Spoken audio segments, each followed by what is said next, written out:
Good afternoon, Rise High family. You've got Kristen here today and Twee from Rise High, and we're here to have a chat to you about how to negotiate the best possible price when buying a property. Yep. So, Twee, what is the first tip that you would give our clients when negotiating property price? So I would put myself in your shoes as a potential buyer, and the first thing would like to know is how much can I buy a house for? So I'd like to know my budget.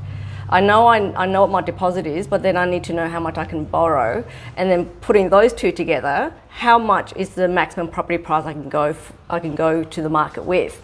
So borrowing capacity is definitely a key factor.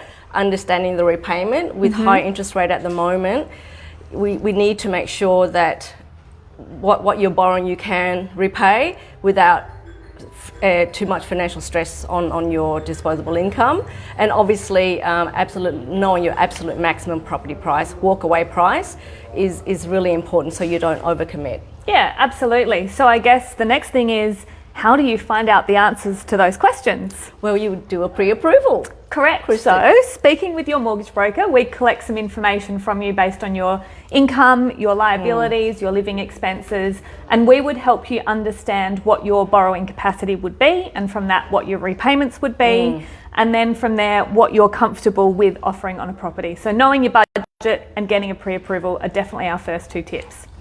Next one.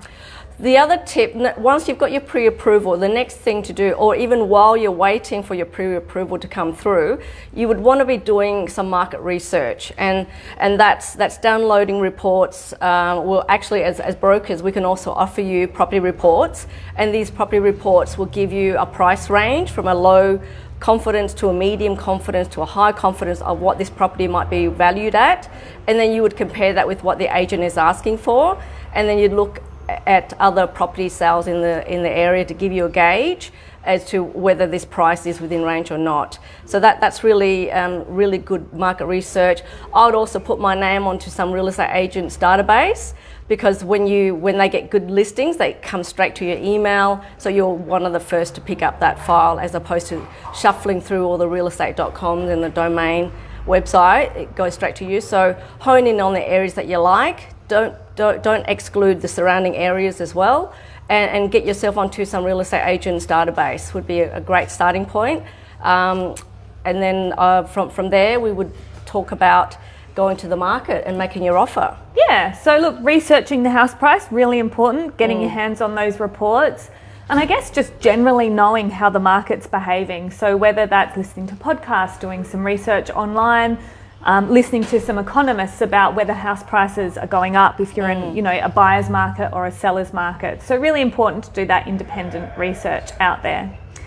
So I guess, what are some other tips that we would have for people looking to negotiate house price? I think leaning on my own experience, I think building a good rapport with the real estate agent is really important, because they're humans, and you'd like to build a good connection with them, and for them to help you, guide you through the buying process, and maybe give you some tips about what motivates the vendor to sell. Asking the open question, why are you selling? That's a really good one, I think. But it's also that type of question that I'm sure agents get every day from everyone that walks to the house. So you might want to ask your question like, is the vendors or are the vendors looking to settle quickly, or are they looking for a slow settlement? And from there, and that could lead to other questions that may give you the answers to why the vendors are selling. And with your, obviously the motivation for the agent is to get the highest price. Yeah. But if you have that advantage by knowing what motivates the vendors to sell, your offer could cater for their needs, and that could put you in a much more competitive advantage than another offer. Yeah, so building that connection with the real estate agent, building up some goodwill, asking the right types of questions. And I guess that leads into the next point about you potentially, especially if you've got a pre-approval underway, you may be in a position to negotiate a faster settlement time or a shorter finance clause or be a little bit more flexible. So that's where asking those questions of the agent about their motivation for selling. You never know if a vendor's already sold a property and they're really keen to move on, or if they want a longer settlement period. Sometimes it's not about the best price, it can also be about those other terms that are in there as well. Absolutely. Sure. Yep, so then I guess the next part of the process is making the offer, having your offer accepted. And what are some things you need to think about once your offer's actually been accepted? Well, obviously the finance date. So there's 2 dates on your contract. The first date is the day that you need to provide the agent with formal approval for your application, and then the second date is the settlement date. So then the offer gets accepted. We want to get involved. We would like to get you involved with a conveyancer, because then the conveyancer can look over the contract and the other form, which is a Form 1, which then outlines the terms and conditions of the property. So the conveyancer can give you some advice on that, because they are kind of your legal representative. Then we want to deal with any other conditions you might have, which would be maybe a building inspection and insurance. So once your contract goes on to unconditional, that means you've met your finance clause. Both you and the vendors are responsible for this property, so having building insurance on that property before you settle is really important, and obviously after as well.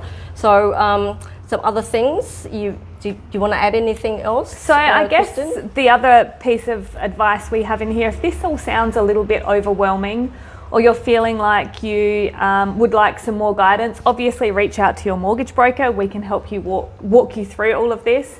But one other option is to get in contact with a buyer's agent. So a buyer's agent role is to help you in the negotiation of purchasing a property. They have a lot of experience in the negotiation process.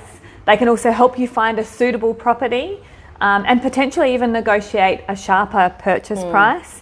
But I guess you do need to take into account the fact that you will pay for their services as well.